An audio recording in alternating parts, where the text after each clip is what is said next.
তারেক রহমানের বিপরীতে লড়ছেন ডাক্তার খালিদুজ্জামান, মির্জা ফখরুলের বিপরীতে লড়ছেন দেলোয়ার হোসেন। বিএনপির শীর্ষ নেতাদের সাথে জামায়াতের যেসব প্রার্থীরা লড়বেন তাদের নিয়ে অনেকেরই খুব বেশি জানাশোনা নেই। তবে নিজ নিজ অবস্থানে এই প্রার্থীরা বিএনপির শীর্ষ নেতাদেরও চ্যালেঞ্জ ছুড়তে পারেন। আগামী জাতীয় নির্বাচনে বিএনপির শীর্ষ নেতাদের বিপরীতে লড়া জামায়াতের কিছু প্রার্থীদের সম্পর্কে জেনে নেওয়া যাক। শুরুতেই ঠাকুরগাঁও 1 আসন। এটা বিএনপি মহাসচিব মির্জা ফখরুল ইসলাম আলমগীরের নির্বাচনী এলাকা। তিনি আসন্ন ত্রয়োদশ জাতীয় সংসদ নির্বাচনেও এই আসন থেকে নির্বাচন করতে যাচ্ছেন, যেখানে তার সাথে লড়াইটা হবে জামায়াতের প্রার্থী দেলোয়ার হোসেনের। দেলোয়ার হোসেন জামায়াতের অন্যতম হেভিওয়েট প্রার্থীদের একজন। রাজনৈতিক জীবনে তিনি ছাত্র শিবিরের বিভিন্ন গুরুত্বপূর্ণ পদে দায়িত্ব পালন করেছেন। তিনি ঠাকুরগাঁও সরকারি কলেজ শাখার সেক্রেটারি, রাজশাহী বিশ্ববিদ্যালয় শাখার সভাপতি এবং 2012-13 সেশনে সংগঠনটির কেন্দ্রীয় সভাপতির দায়িত্ব পালন করেন। এরপর গ্যান্ডারিয়া থানা জামায়াতের আমির, ঢাকা মহানগর দক্ষিণ জামায়াতের সহকারী সেক্রেটারি ছিলেন। বর্তমানে জামায়াতে ইসলামীর কেন্দ্রীয় মজলিসের শুরার সদস্য হিসেবে দায়িত্ব পালন করছেন তিনি। দলের নেতাকর্মীদের মধ্যে গ্রহণযোগ্যতা, সাংগঠনিক দক্ষতা এবং সাধারণ মানুষের সঙ্গে সুসম্পর্ক ভালো থাকায় দেলোয়ার হোসেনকে ঠাকুরগাঁও 1 আসনে দলের প্রার্থী করেছে জামায়াত। দরিদ্র ও অসহায় মানুষদের সহায়তা করা এবং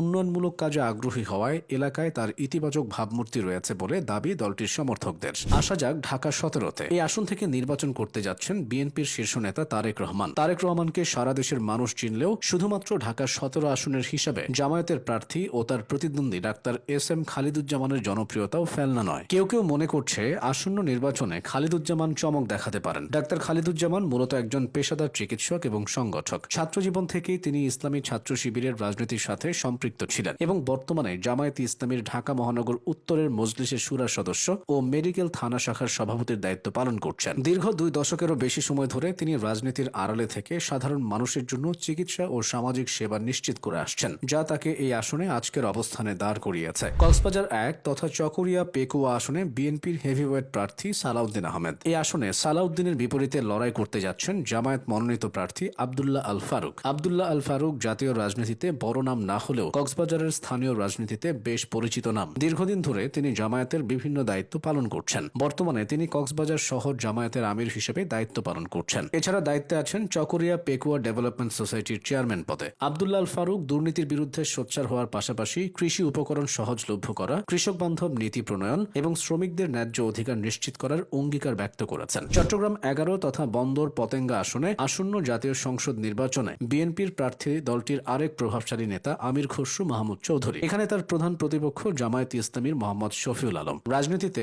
শফিউল আলমের উত্থানটা চোখে লাগার মতো। চট্টগ্রাম সিটি কর্পোরেশনের 37 নম্বর ওয়ার্ড থেকে 2015 সালে কাউন্সিলর নির্বাচিত হয়েছিলেন তিনি।